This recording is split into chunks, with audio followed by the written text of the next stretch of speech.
research on the biological effects of living in space have found another reason for you to like gravity. Scientists have known for a long time that spending time in space causes your muscles to be less effective. It's not news that astronauts are more prone to heart failure immediately from returning from space. But NASA has now found out why. The human heart becomes around 10% more spherical in space. This was part of a study about the effects of extended space missions of 18 months or more. While it didn't have anybody up there, they found this out. A man accused of beheading a Topeka resident with a guitar string 3 years ago and keeping his head as part of a voodoo ritual has pleaded not guilty to premeditated first-degree murder. James Paul Harris has kept the head of 49-year-old James Garrity to talk to it after Garrity was killed sometime in March or April of 2011. Police said Harris, 29, pleaded not guilty Monday and his trial was set for June 23. During a preliminary hearing on March 14th, Harris's former girlfriend, Bobby Williams, testified that he told her he shot Garrity in the stomach, tortured him for 2 days, and then cut off his head.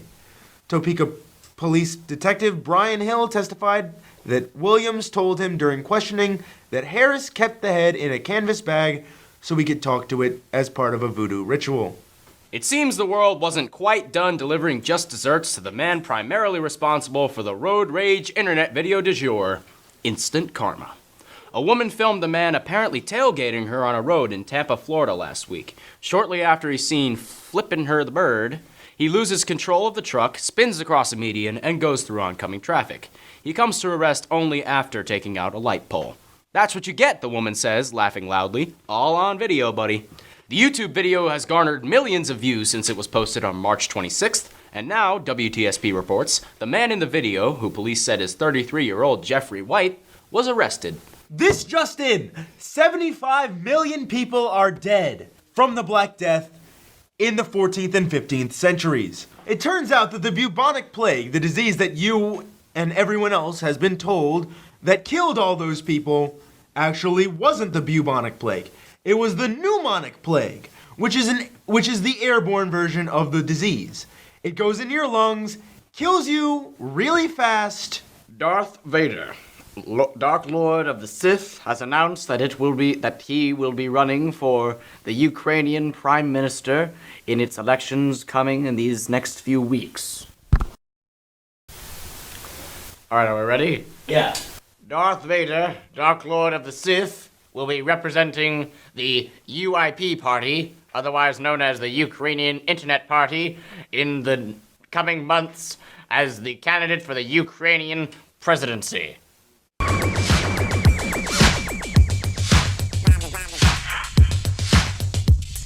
Hello and welcome to Guerilla Wolves Sports. This past week, baseball season opened up, so I found the biggest baseball stud I could find. This is my cousin, John Lawson. Okay, so what are your World Series predictions? Well, I'm kind of looking at the Marlins, and I like the Astros just because of the old Astrodome.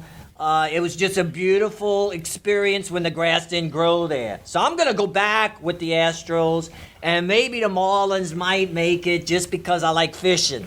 So, Barry Bonds returned to the San Francisco Giants this last week, which is kind of controversial because he hit 762 home runs, which is a record, but people say he took steroids and... Steroids? Are you kidding me? Just because his head is almost as big as Coach Pierre's doesn't mean he ever took steroids. The St. Louis Cardinals used 3 different pitchers who threw in excess of 95 miles an hour, which is almost as fast as DJ DePaul leaves when he drives away from school in the afternoon. In Pittsburgh, the Chicago Cubs played baseball for 10 innings, but couldn't net a single run across Not one. the plate. So why the heck can't this idiot, Starlin Castro, who's supposed to be the savior of the franchise, why can't he get a hit? In other baseball news, the Arizona Diamondbacks set a new record for the most expensive food at a baseball game. You can buy a foot-long hot dog at their stadium for $25. Why? $25? What, do you want to get colon cancer? It only costs $25, but it'll cost you a few hours in the bathroom. In other news, NFL's owners got together to change some rules in the No Fun League. As part of the No Fun agenda, dunking over the goalpost will be strictly banned. They're afraid that lawyers will come out and sue them when the goalpost comes down and kills a player. Is their excuse, but this is very unlikely. Unlikely to happen. They also decided to centralize replay. Whatever. Whatever. It'll be Who in New cares? York instead of on the field, and the referee gets the ultimate decision. But what happens when they have like two at once? It'll just slow the game down. Slow the game down. Alright, this is Double John signing off. See ya. Till next week, keep it real.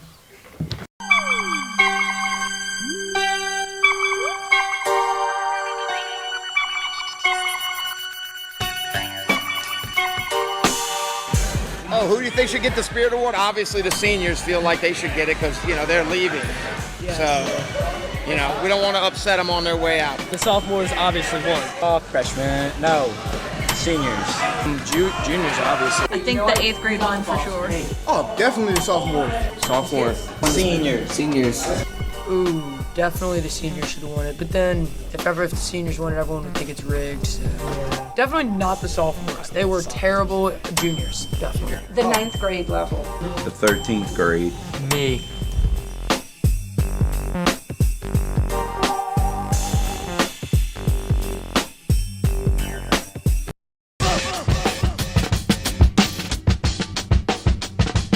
Hello and welcome to Guerilla Wolves Movie News. I'm Parker Lehman. Did you hear something? Let's talk about Darren Aronofsky. He's the director of such masterful films as Requiem for a Dream, The Wrestler, and Black Swan. Studios have been circling him for years trying to get him to do a big budget film. But he's consistently backed out of every project. He almost made Batman Begins, Man of Steel, Wolverine, Iron Man, and RoboCop to name a few. So what was the big budget film that Aronofsky finally chose? His own passion project, Noah, based on the story from the book of Genesis. Noah stars Russell Crowe as its titular character, Jennifer Connelly as his wife Name, Anthony Hopkins as Methuselah, Logan Lerman as Not-So-Heavenly Ham, and Emma Watson as Ela. This film is getting a lot of controversy for the liberties that it takes with the source material, but to be honest, for better or for worse, it's very biblically accurate. The film just developed the character of Noah a little more and filled in the gaps that were left by the story.